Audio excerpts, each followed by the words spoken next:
Today our topic is capacitance of the spherical capacitor. सबसे पहले हम लोगों ने डिस्कस किया था capacitance of parallel plate capacitor, उसके बाद हम लोगों ने कैपेसिटेंस ऑफ सिलेंड्रिकल कैपेसिटर, और आज हम लोगों ने डिस्कस करना है capacitance of spherical capacitor. Mean आपके पास जो है वो कैपेसिटर जो है वो स्फेरिकल शेप के, क्योंकि आपको पता है कैपेसिटर डिफरेंट शेप के होते हैं। कुछ पैरेलल प्लेट कैपेसिटर होते हैं, कुछ इन द फॉर्म ऑफ रॉड होते हैं, जैसे हम लोगों ने सिलेंड्रिकल कैपेसिटर पढ़ा था। तो आज हमारा today our topic is capacitance of spherical plate capacitor. अब capacitance of spherical plate capacitor के लिए हम लोग स्फेरिकल कैपेसिटर कैसे कंस्ट्रक्ट करेंगे, इसके लिए आपके पास टू स्फीयर हैं, ठीक है, जो कि क्या है, कॉन्सेंट्रिक है। कॉन्सेंट्रिक होने का क्या मीनिंग है कि दोनों के जो सेंटर हैं वो क्या है, वो सेम है। सपोज़ करते हैं कि आपके पास एक स्फीयर है, ठीक है, ये मिड में ये सॉलिड स्फीयर है और जिसका रेडियस क्या है, ए है।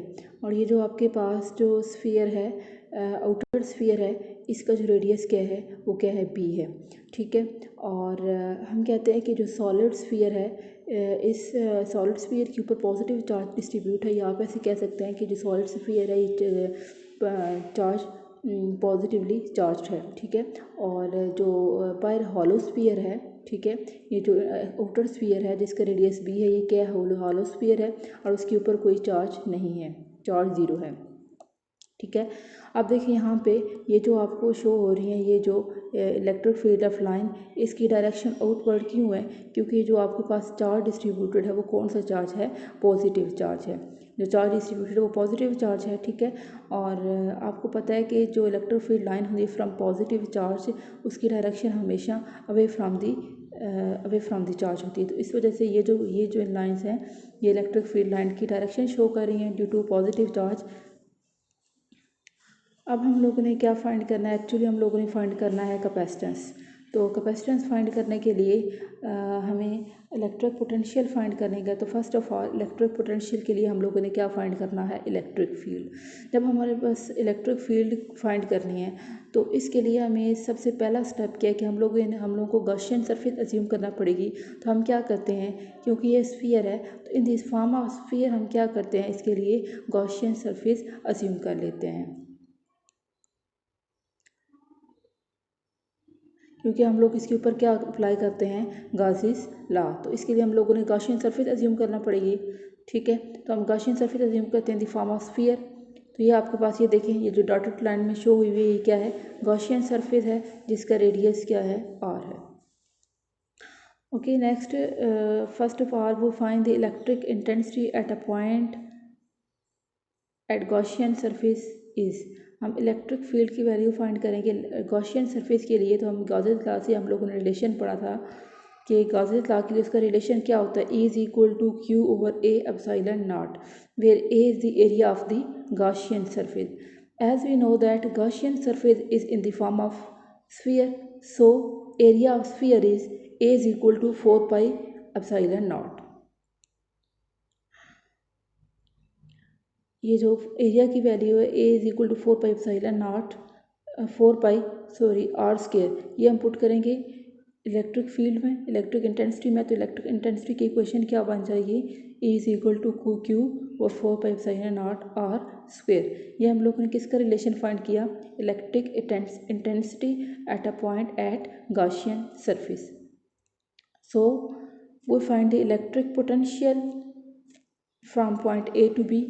तो V is equal to A to B limit E dot d r पे E is the electric intensity and d r is a radius vector, जिसको हमने गॉसियन सरफेस में लिया हुआ है, ठीक है।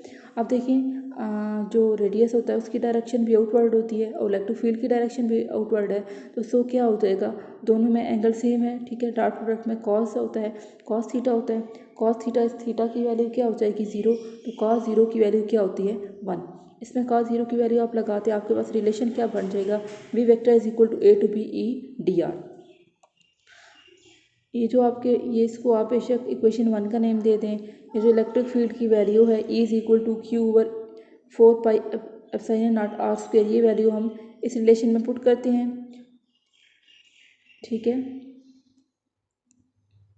इसमें वैल्यू पुट कर दें जब इसमें आप वैल्यूज़ पुट करेंगे तो ये आपके पास रिलेशन क्या बन जाएगा, v is equal to a to B q और 4 pi sine naught r square d r square d r है। अब देखिए इसमें कांस्टेंट है, क्यू भी चार्ज भी कांस्टेंट है, 4 पाई साइन नॉट भी क्या है कांस्टेंट है, और क्योंकि इंटीग्रल डी आर का है तो इसके आपके पास वेरिएबल क्या होगा, इंटीग्रल के अंदर जो चीज़ रह जाएगी इनसाइड होगी वो क्या होगी आर स्क्वायर। रिलेशन क्या बन जाएगा आपके पास, v is equal to q और 4 pi epsilon naught 1 over r square. आप आर स्क्वायर के ऊपर ले जाएं तो -2 पावर हो जाएगी। तो हम क्या करते हैं इसके ऊपर कौन सा फार्मूला लगाएंगे, इंटीग्रल का पावर फार्मूला, ठीक है। तो इंटीग्रेशन का पावर फार्मूला लगाएं, n तो क्या होता है n+1 और n+1 होता है, ठीक है। तो यहाँ पे n क्या है -2 है, तो हम क्या करेंगे जब उसकी इंटीग्रेशन लेंगे तो v is equal to q over 4 pi epsilon naught 4 pi epsilon naught R2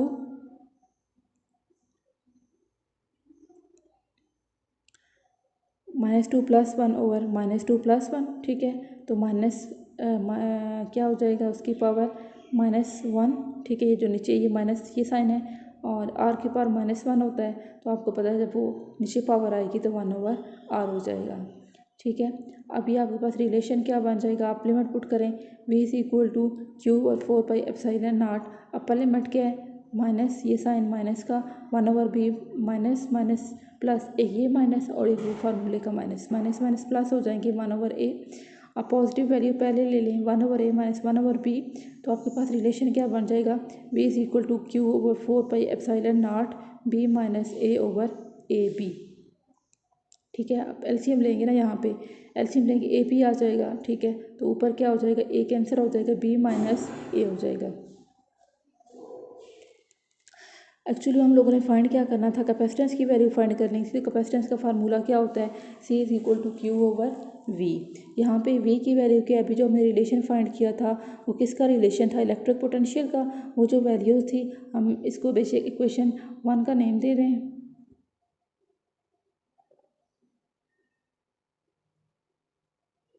हाँ बेशक इसको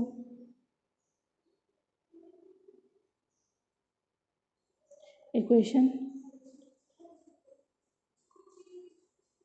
1 का नेम दे दें, ठीक है। तो इसमें जो आपने पीछे रिलेशन फाइंड किया है, आपने जो रिलेशन फाइंड किया है उसमें इसकी वैल्यू पुट कर दें। C is equal to q और 4 पाई एप्सिलॉन नॉट बी की जगह हम लोग पुट करें b minus A over A B. Charge जो है ये कैंसिल हो जाएगा नॉमिनेटर और डिनोमिनेटर में, और नॉमिनेटर में फैक्टर क्या हो जाएगा ऊपर 1 होगा और नीचे क्या हो जाएगा 1 over 4 pi epsilon naught B minus A over A B. तो आप क्या करेंगे 2 दफ़ा डिवीजन का साइन है तो जो डिनोमिनेटर वो नॉमिनेटर बन जाएगा 4 pi epsilon naught A B over B minus A, ठीक है। ये आपके पास रिलेशन होगा किसका, capacitance of the capacitor, spherical capacitor, ठीक है। ये किसका रिलेशन है, स्फेरिकल कैपेसिटर। अगर आप ये इक्वेशन देखें तो ये इक्वेशन क्या शो करती है कि 4 पाई भी कांस्टेंट है, एप्सिलॉन नॉट भी क्या है कांस्टेंट है। इसमें जो फैक्टर के ए बी क्या है radius of the sphere, it's mean that the capacitance of the capacitor depends upon the radii of the sphere, radii of the both sphere whose radius is a and b, okay. अगर हम इन दो sphere में जो space है उसमें हम कोई भी डाइलेक्ट्रिक इंसर्ट करवाते हैं, सपोज कोई भी डाइलेक्ट्रिक, तो उस केस में क्या हो जाएगा कैपेसिटेंस की value C D due to dielectric 4 pi epsilon naught. इसमें एक फैक्टर है जो ऐड हो जाएगा जिसे हम क्या कहते हैं K D, mean K constant of dielectric A B over B minus A. अब देखिए ये C D capacitance of due to dielectric और के डी दोनों क्या है डायरेक्ट रिलेशन में।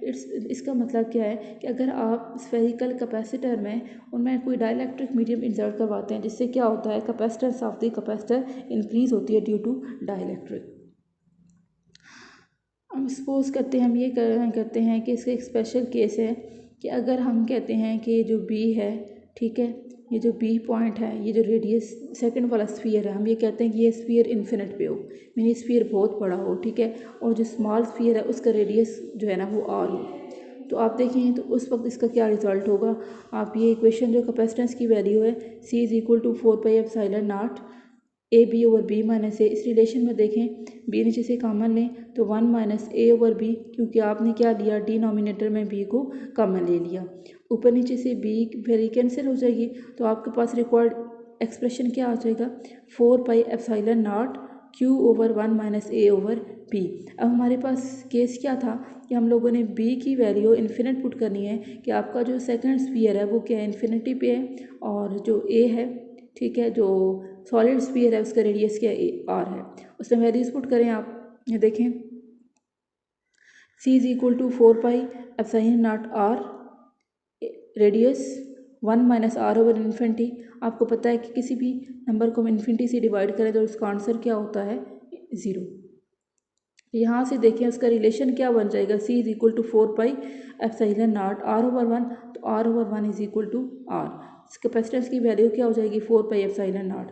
इसका मतलब क्या है कि ये जो फैक्टर था ए बी और बी माइनस ये ग्रेटर देन 1 था।